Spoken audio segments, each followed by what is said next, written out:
The US federal government seems to think that it has an endless amount of funding to put into whatever it wants. We can see this in everything that I'm going to be talking about today. First up on the agenda, the Federal Railroad Administration has proposed implementing a new policy to add 15 new long-distance routes to the Amtrak system. This doesn't sound like a bad thing on paper, but when you think about it, almost no one rides Amtrak. Yet it is subsidized by the federal government, eating up millions of dollars every single year. Just another case of wasteful spending on the part of the United States federal government. Next up on the agenda, Joe Biden really wants your vote. So much so that he's sending out personal emails to remind everyone who he canceled their student loan debts that he was the one that did it. Therefore, they should vote for him. And last but not least, Congress has decided to pass a very needed, very safe, and very effective bill. It's a House resolution essentially implementing a quote-unquote hip-hop task force. Their words, not mine. And even better, it is implemented by Fire Alarm Bowman himself, the most competent congressman any of us ever have seen. All of that and more today on Free Speech.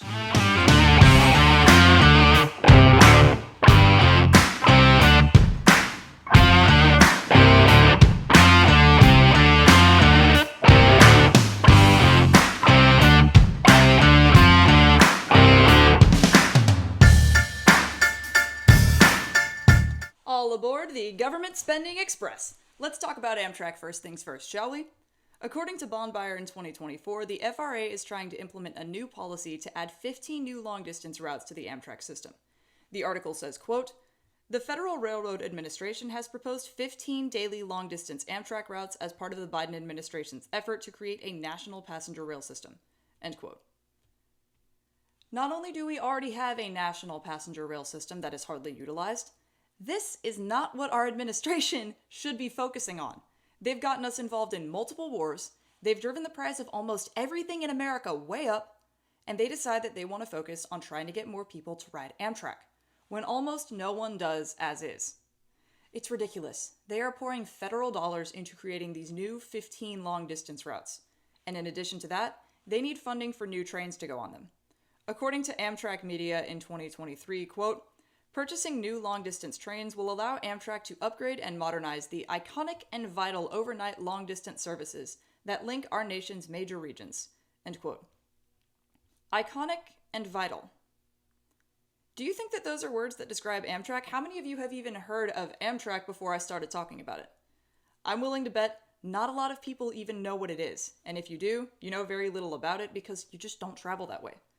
Almost no one rides Amtrak. According to Randall O'Toole from the Cato Institute, quote, "Amtrak brags that its ridership has reached record levels in recent years. Yet for the vast majority of Americans, Amtrak remains an insignificant, if not completely irrelevant, mode of travel. Amtrak carries Americans an average of just 19 miles per person." End quote. Yikes. And here's the thing. 19 miles per person on average. But how many of you have ever actually taken a ride on an Amtrak train? I'm willing to bet not very many of you. You see, hardly anyone uses this form of transportation, yet it eats up billions of dollars in federal subsidies every single year. And now, the government is just pouring more and more into it. This is wasteful spending, almost at its finest. I say almost because I want to save the best for last. We'll get into it later. But here's the thing.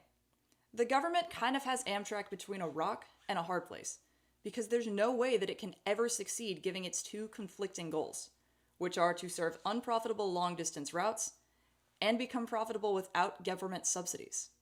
According to Ben Goldman from the Congressional Research Service, quote, "The national network, meanwhile, encompasses both short-distance corridors supported by state governments and long-distance routes that require large federal subsidies in the Amtrak system. Amtrak is under pressure to accomplish two goals that at times seem to work against one another: to serve as the national passenger railroad, and to reduce or eliminate the need for federal subsidies." End quote. It's true. These long-distance routes don't make Amtrak hardly any money, but the federal government decides to keep them open anyways. You see, if Amtrak was just run by a private company instead, it would be way more profitable because they could close these routes that don't give them any funding and put their work into maintaining and upgrading the routes that people actually do take. But because it's managed by the federal government, you know that profitability as a corporation is not even on the table of priorities. So ultimately, by building more unprofitable long-distance routes, the federal government is yet again spending our tax money in a wasteful and foolish way. This is why Amtrak should be privatized. Congress should have voted on that instead of their hip-hop task force bill that I'm going to get to later. But for now, that's all I have to say about the wasteful spending of the federal government on Amtrak. Our next stop on the government wasteful spending train today is about President Joe Biden himself. This man really, really, really wants your vote, and he's trying everything in his power to get it, from practically begging Taylor Swift to give him an endorsement to what he's doing now. And what he's doing now, according to the Daily Wire, is, quote, just to make sure the borrowers of student loans know who to thank for escaping their responsibility for paying back their loans, Biden will send over 150,000 borrowers a personal email reminding them that he is their guy, end quote. And then Senator Bill Cassidy from Louisiana said, once again, Biden's newest student loan scheme only shifts the burden from those who chose to take out loans to those who decided not to go to college, paid their way, or already responsibly paid off their loans. And then Senator John Thune from South Dakota said, quote, instead of creating a real plan to lower the costs of higher education, Biden continues to propose budget-busting student loan bailouts that would force 87% of Americans who do not have this debt to bear the costs of the 13% who do. It's incredibly unfair to those who never incurred student debt because they didn't attend college or because they either worked their way through school or their family pinched pennies and planned for higher education. I'm proud to join my colleagues in introducing a resolution that would overturn President Biden's latest misguided and fiscally irresponsible student loan bailout, end quote. Base. There definitely needs to be a resolution about that because this administration has given away billions of dollars in trying to quote-unquote forgive student loan debt. Now, let's look at this. It talked about how President Biden had sent a personal email to all of these people. Now, I'm not going to read this entire email because it's a lot of bragging about how he forgave their debts, but I'm going to read the one part that actually matters and is relevant to what we're talking about. Quote, from day one of my administration, I vowed to fix student loan programs so higher education can be a ticket to the middle class, not a barrier to opportunity, end quote. Like I said, the email goes on to brag about what Biden has done, which is essentially spending over $138 billion on this plan, as if it is a good thing. It's ridiculous. Why do 87% of Americans have to pick up the slack for the 13% that made an objectively bad decision? This is not what America was built off of. Whatever happened to user pay, user benefit? Who knows? This administration obviously does not. Now let's talk about how much money has been spent on this. According to Politico, quote, President Joe Biden announced $1.2 billion of student debt relief for nearly 153,000 borrowers, and he's sending emails to make sure they know who to thank for it.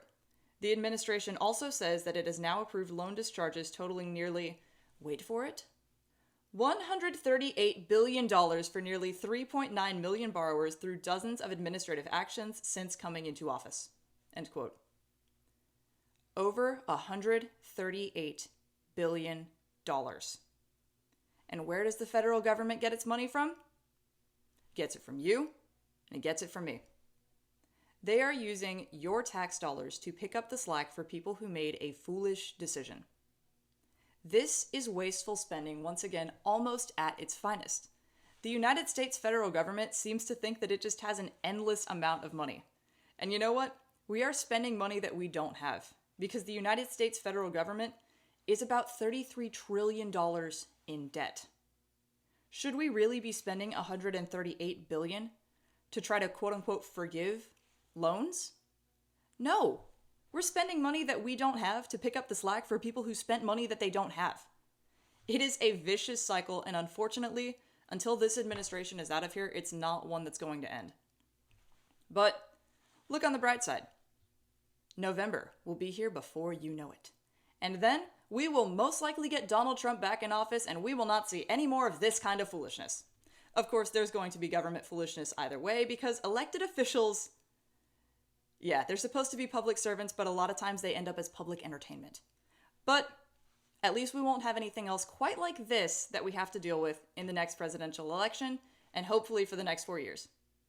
Speaking of government foolishness, Congress decided to pass a resolution this week That is one of the funniest things that I have read in a long time.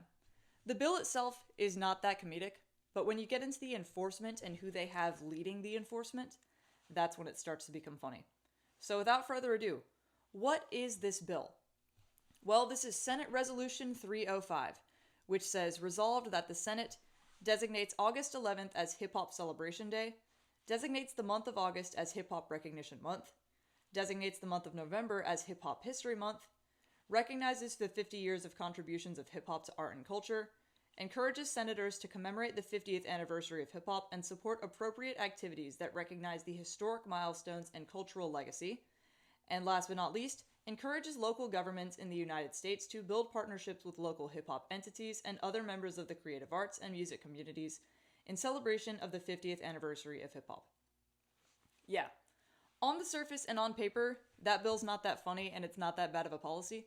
But when you look into what they're actually going to be doing, what they intend to do with this bill, and of course the form of implementation, that's when it starts to become a lot more hilarious and a lot more apparent why it was a waste of time. So let's check out this enforcement. According to The Hill in 2024, in an article titled, Democrats Unveil New Hip Hop Task Force to Tackle Racial Inequity. Just off of the title of this article alone, we know that we're really in for something, and the Democratic Party has fulfilled their duty. Their duty of not giving me a dull moment. So let's check this out. It says, quote, a coalition of Democrats are looking to use the power of music to tackle some of the most pressing issues facing Black Americans.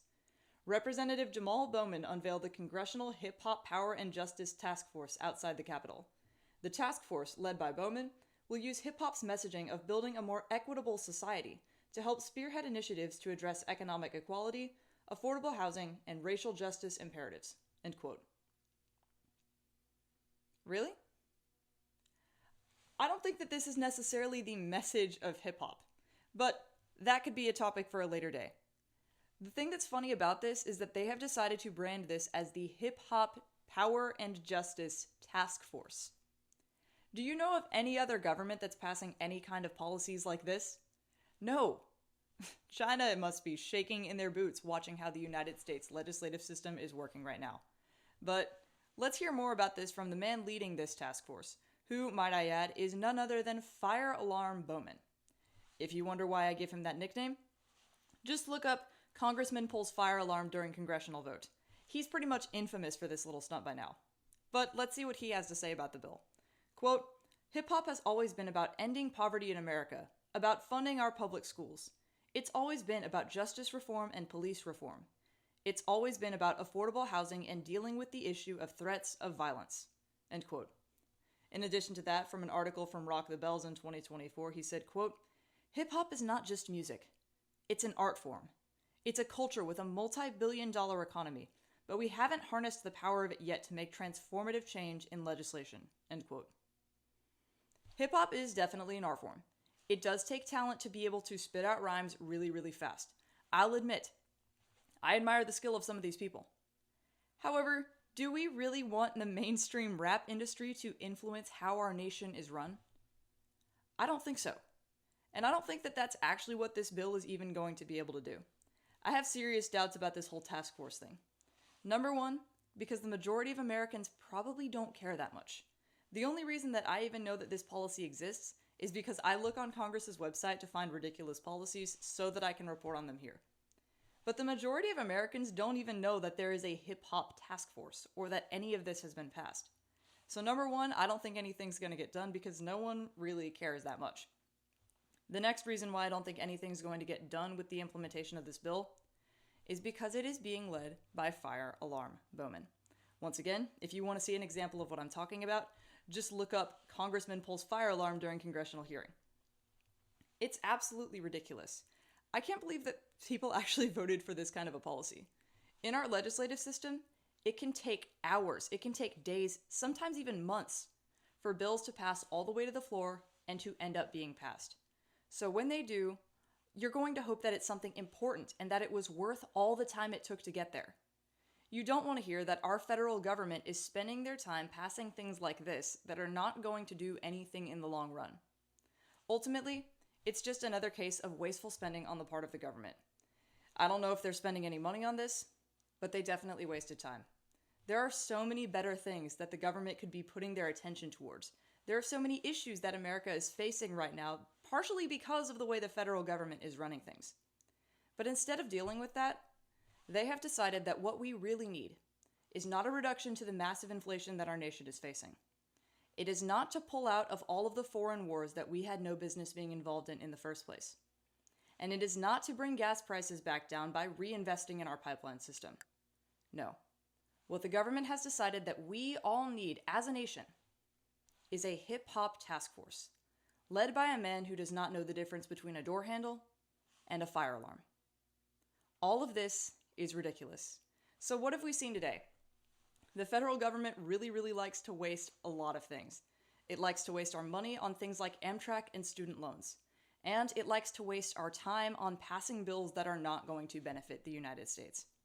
But, like I said earlier, there's a light at the end of the tunnel, because we only have to live until November under this administration.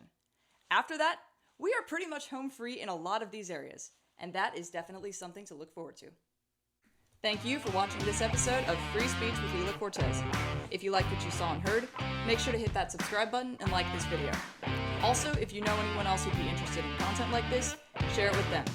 And if you want to listen to the audio version of this show, head on over to Spotify. It's also called Free Speech with Lila Cortez. Have a great day. Be blessed. See you soon.